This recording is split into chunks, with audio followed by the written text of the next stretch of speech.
Hello everyone, কেমন আছো তোমরা সবাই? আশা করছি ভালো আছো, আর আমিও বেশ ভালো আছি। দেখতে পেলে চাটা হয়ে গেছে আর আমার চা খাওয়া হয়ে গেছে। আজকে বেশি বাসন টাসন হয়নি, আসলে মা আজকে কিন্তু থাকবে না, তো সেই কারণে মা অর্ধেক বাসন ধুয়ে নিয়েছে, কয়েকটি বাসন আছে শুধু আমি ধোবো। আর এখানে দুষ্টু মিষ্টুর মধ্যে ঠান্ডা লাগছে, আজকে ঠান্ডাটা বেশ পড়েছে। এদিকে আমি কাচাকুচির জন্য ভিজিয়ে নিয়েছি, তবে আরও কিন্তু কাচাকুচির আছে, তবে সার্ভ করি শেষ হয়ে গেছে। আর আজকে একটু বেশ ঠান্ডা ঠান্ডা ওয়েদারটাও আছে। তো আমার হাজব্যান্ড আজকে বাড়িতেই থাকবে, যেহেতু আমার শাশুড়ি মা থাকবে না, ননদের বাড়ি যাবে, মানে কাকা শ্বশুরের মেয়ের বাড়ি যাবে। তার একটা কারণ, ওর আজকে 7 মাসের স্বাদ, তো এই স্বাদ খাওয়াতেই যাবে। তো আমি দেখো অনেক কিছু কাজকর্ম বাগিয়ে রেখেছি। এখানে দেখো এই তাকটা খুব সুন্দরভাবে বাগিয়েছি, যা কিছু কাচাকুচি ছিল সেগুলো সব বার করেছি। এখানে আমার হাজব্যান্ড এখনও ঘুমাচ্ছে, দেখতেই পাচ্ছ ঘুমাচ্ছে। আর ঘর তোর এখনো বাগানো হয়নি, তো চলো ঘরগুলো বাগাই, তারপর তোমাদের সাথে আসছি। এখানে আদির কটা জামা আছে, ওগুলো রোদে দিতে হবে। এই যে এখানে কালকে বাবা মা এসেছিলো, কয়েকটা ফুলের চারা এনেছে, ওগুলো লাগাতে হবে। অনেক কাজকর্ম আছে, তবে শ্বশুরমশাই আজকে কাজে যাননি, ও একটা মাছের ঝুপি করবে, সেই জন্য বাঁশ টাস কাটাকাটি হবে, তো সেই কারণে বাড়িতেই আছে। তো চলো যাই হোক, কাজকর্মগুলো সেরে নিই, যেহেতু আজকে হাজব্যান্ড ঘরে আছে। সত্যি কথা বলতে, হাজব্যান্ড যেদিন বাড়িতে থাকে সেদিনে ও উঠে গেলে, ও যদি বসে থাকে, তখন আমারও ঠিক ওইটাই মনে হয় যে ওর কাছে বসে থাকি, গল্প করি, এই করি ওই করি। যেহেতু ও ওঠেনি এখনও, তো তার মধ্যে আমি কাজগুলো সেরে নেবো। ও উঠলে কিন্তু কাজগুলো একদম গাফিলতি হয়ে যায়, কাজ করতে ইচ্ছে করে না, মনে হয় যে ও বসেই থাকি পরে করবো, ওই করতে করতে হয় না। আর আসলে ও অনেকক্ষণ ধরে ছেলেটাও ধরে থাকতে পারে না, ও ধৈর্য নেই। এমনি দেখবে ঠিক আছে, কিন্তু মানে ধরে রাখতে পারবে না, কিন্তু ওকে তো ধরেই রাখতে হবে, কারণ ও তো এইদিক ওইদিক চলেই যাচ্ছে, তাই না?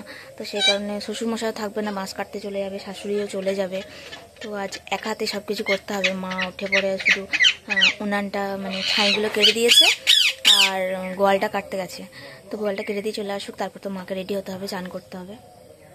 যাই হোক, চলো কাজকর্মগুলো সারি, তোমার সাথে যতটা পারবো ততটা শেয়ার করবো, দেখতে থাকো ভিডিওটা।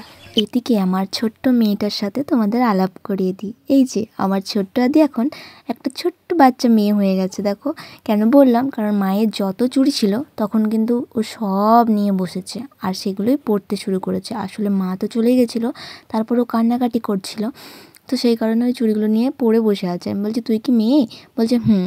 তো যাই হোক, এদিকে বিছানাটা ভালোভাবে ঝেড়ে নিয়েছি, পরিষ্কার করে চাদরটাও পেতে নিয়েছি। তো আমার এই বিছানাটা মানে চাদরটা কেমন লাগছে অবশ্যই কিন্তু তোমরা কমেন্ট করে জানিও।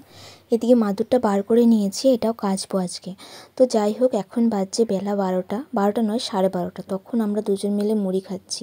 তখন আমার রান্না কমপ্লিট, ভাত হচ্ছিল, আর আমার হাজব্যান্ড একটু বাড়ির কাজে ওখানে ব্যস্ত ছিল। তো এখানে মুড়ি কি খাবো, আদি তো সব ছড়িয়ে ফেলে একদম ঢেলে একাকার করে দিচ্ছে, ওর বাবাকেও জ্বালাচ্ছে, আমাকেও জ্বালাচ্ছে, খেতে দিচ্ছে না। তো যাই হোক, ওকে নিয়ে এইভাবেই আজকে দিনটা মানে কাটাতে হবে, কোনো উপায় নেই, যেহেতু মা নেই। ও কিছু করলেই একটু কাঁদালেই কিন্তু সেই একই ওর ঠামির ঝোঁক উঠছে, মানে মাকে চাই। তো সেই কারণে আমরা ওইভাবে, ও যেটা বলছিল সেইভাবেই আমরা আর কি ওর কথা শুনেই চলছিলাম, কিছু করার নেই, কারণ আজকে দিনটা ওইভাবেই পার করতে হবে। তো তোমাদের সাথে তো রান্নাবান্নাগুলো একদমই শেয়ার করা হয়নি, যে কী করেছি রান্না। চলো তোমাদেরকে একবার রান্নাবান্নাগুলো দেখিয়ে দিয়েছি কী রান্না হয়েছে।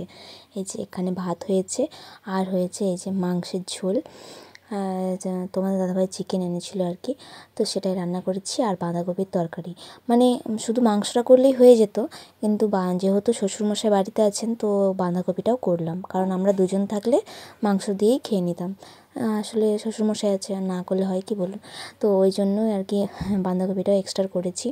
আর এখানে দেখো এই যে জায়গাটা ভালোভাবে সুন্দর করে বাগালাম, কাঠগুলো এলোমেলো হয়েছিল, তো একা হাতে আর কত করব, একটু একটু করে যেটুকুনি পেরেছি সেটুকুনি করেছি। আর এদিকে এক গাদা কাচাকুচি করেছি, আর আজকে মশারিটাও কেচেছি। তো মশারিটা কাচার পর ফাইনাল লুকটাও তোমাদেরকে দেখাবো। আর এইদিকে দেখো, কালকে আমার বাবার বাড়ি থেকে মানে বাপের বাড়ি থেকে অনেকগুলি গাছ এনেছিলাম, সেগুলি এখনও পর্যন্ত লাগানো হয়নি, তো সেগুলোই লাগাবো। তো এই যে আমার হাজব্যান্ডকে বললাম যে মাটি কুড়ে দিতে, তো মাটি কুড়ে দিচ্ছে, তারপর ছাদের মধ্যে ওই যে বস্তার মধ্যে লাগিয়ে তারপরে ছাদে তুলে দেবো, কারণ নিচে রাখলে তো সব খেয়ে নেবে, তো সেই কারণে ওখানেই লাগাবো।